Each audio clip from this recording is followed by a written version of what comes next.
Next, Ms. Hoshino Sachiyo, the Special Advisor to the Director of UN Human Settlements Program, Fukuoka. And she's going to talk of the cases of adopting Fukuoka Method in Asia Pacific. Ms. Hoshino, please.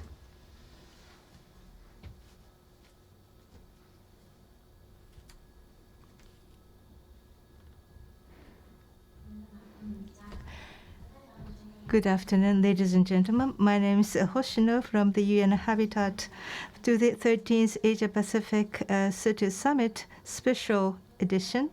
As an co-organizer, I would like to extend my heartfelt welcome to the participants, as well as on the side program, what is Fukuoka Method. Thank you for joining. And also organizer to the program, the Fukuoka City. Thank you very much for giving Fukuoka Cochrane Habitat, UN Habitat for this opportunity. As you may know, the UN Habitat is among the UN system. The Habitat is really in charge of the issues of cities, the reconstruction from the disasters, the alleviation of poverty, as well as the infrastructure improvement, as well as sanitation. Of the Fukuoka Method, as Professor Matsufuji, as well as the Japanese government and Fukuoka City, Fukuoka University, and JICA, over 20 years we've been working together. And recently, in the past 6-7 years, Myanmar, Kenya, Ethiopia, and Somalia, and also the several countries in Asia and Africa, we are at the preparatory stage for the project. And as Mr. Ito from the Environmental Ministry, as well as Professor Matsufuji has given us a lot of examples, and therefore I'd like to talk about the Fukuoka method advantage from the context of the urbanization and climate change. The waste management, needless to say, is a very big issue for the people living in the city. But recent years, especially in the past 5 to 6 years, the UN Habitat are receiving a lot of request for providing the advices, as well as the support for the improvement of the cities in the urgent situation. There are a lot of reasons, I believe, but today I would like to focus on the urbanization and the climate change. First of all, urbanization. Many urban cities has gone through the drastic economic growth, making the population much greater. And also the urbanization of waste also has started to emerge. And this waste issue really confronts many and most of the city around the world.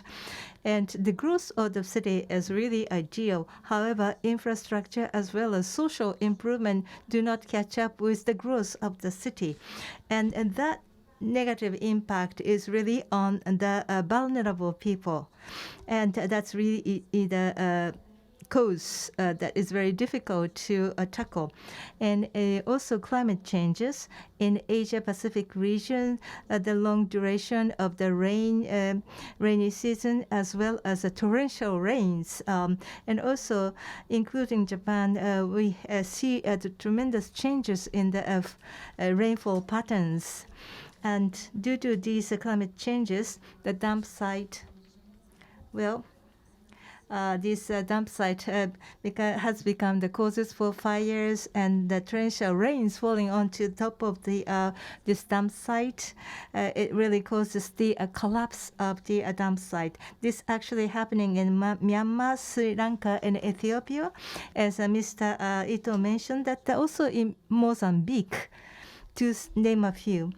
And this may not be an accident, but also the leachate coming from the dump site, just like a waterfall, that would become the threat to the national environment.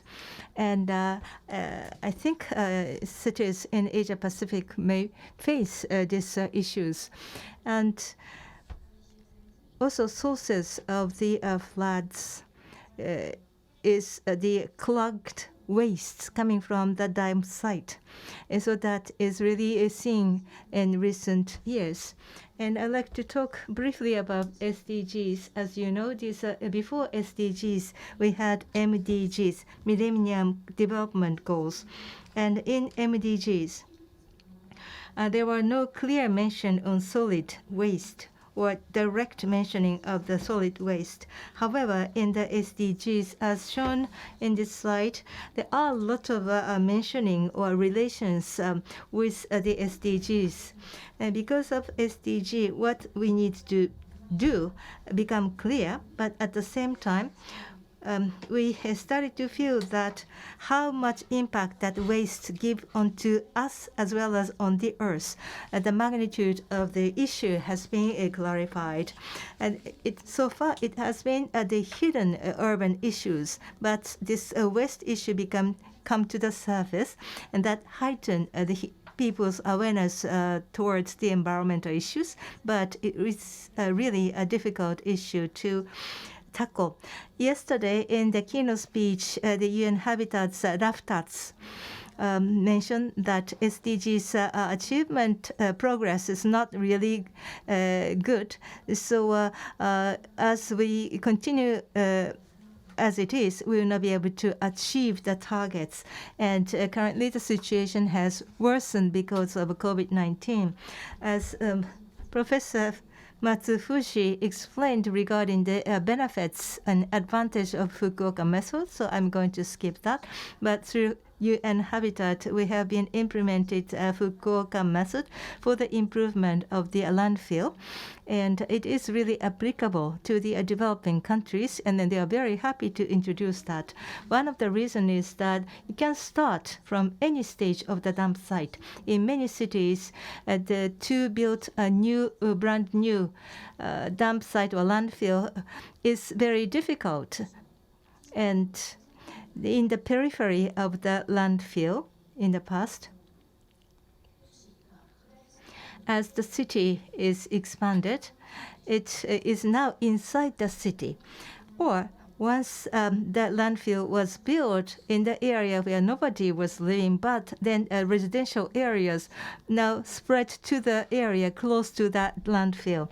So that really includes a lot of risks. However, because of various reasons, they are not able to solve these issues. So like this, 10 years, 20 years, 30 years, the dump site with various types of waste accumulated, the Fukuoka method can improve that situation from any stage of the dump site.